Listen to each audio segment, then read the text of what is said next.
Hi friends, అందరికీ welcome to my channel అమ్మతో రీతులని blogs. ఈ రోజు వీడియో వచ్చేసి ఏంటి అంటే నేనైతే పాలకూర పకోడీ అయితే చేద్దాం అనుకుంటున్నాను. ఎందుకంటే పొద్దుగాల మా పెద్ద పాప స్కూల్కి వెళ్ళేటప్పుడు అయితే నేనైతే తన లంచ్ బాక్స్లోకి అయితే పాలకూర పప్పు అయితే చేసినాను అనమాట. తనైతే ప్రతిరోజు అయితే మమ్మీ నేను స్కూల్ నుంచి వచ్చేసరికి అయితే ఏదైనా స్నాక్స్ అయితే చేసి పెట్టి మమ్మీ అంటుంది అనమాట.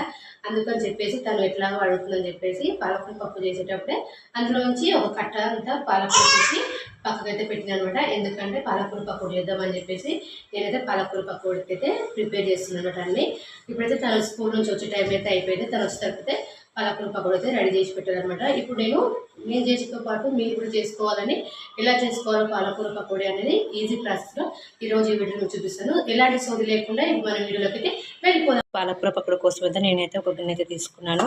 ముందుగా అయితే సన్నగా తరుగుతున్న ఒకటి ఆనియన్ అనమాట. సన్నగా కట్ చేసుకున్న ఆనియన్ అయితే వేసుకున్నాను.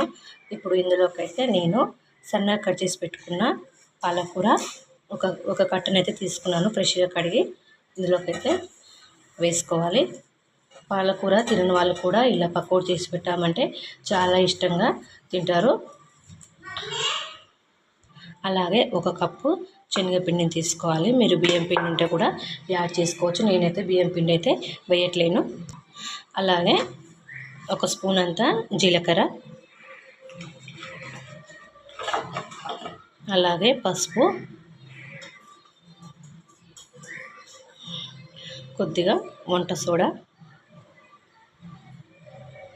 అంతా అల్లం వెల్లుల్లి పేస్ట్ అన్నిటినీ మొత్తము కలిసేలాగైతే కలుపుకోవాలి.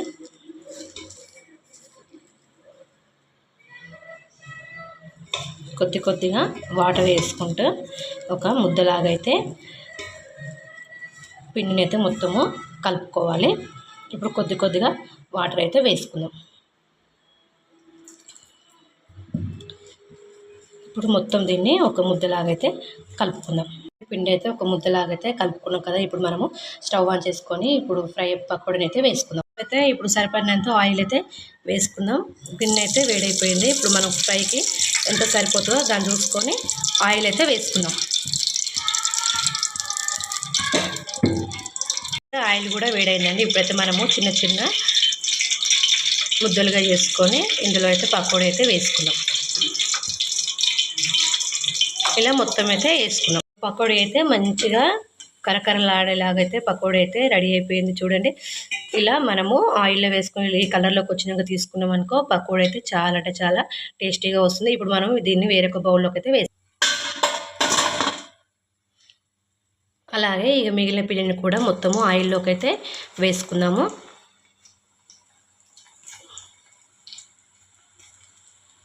ఫ్రెండ్స్, ఇగో పాలకూర పకోడీ అయితే రెడీ అయిపోయింది. ఎప్పుడు నేనే టేస్ట్ చెప్తున్నా కదా మీకు.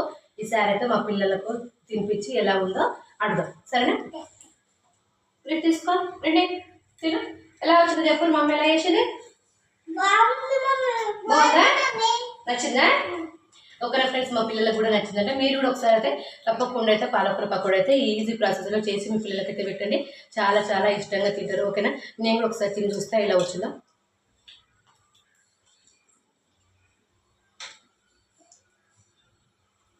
బాగుంది ఫ్రెండ్స్, మా పిల్లలు చెప్పినట్ట పకోడీ అయితే చాలా బాగుంది. ఓకేనా? మన వీడియోస్ వస్తే లైక్ చేయండి, అలాగే మన ఛానల్ని సబ్స్క్రైబ్ చేసుకోండి. ఓకేనా ఫ్రెండ్స్, బాయ్.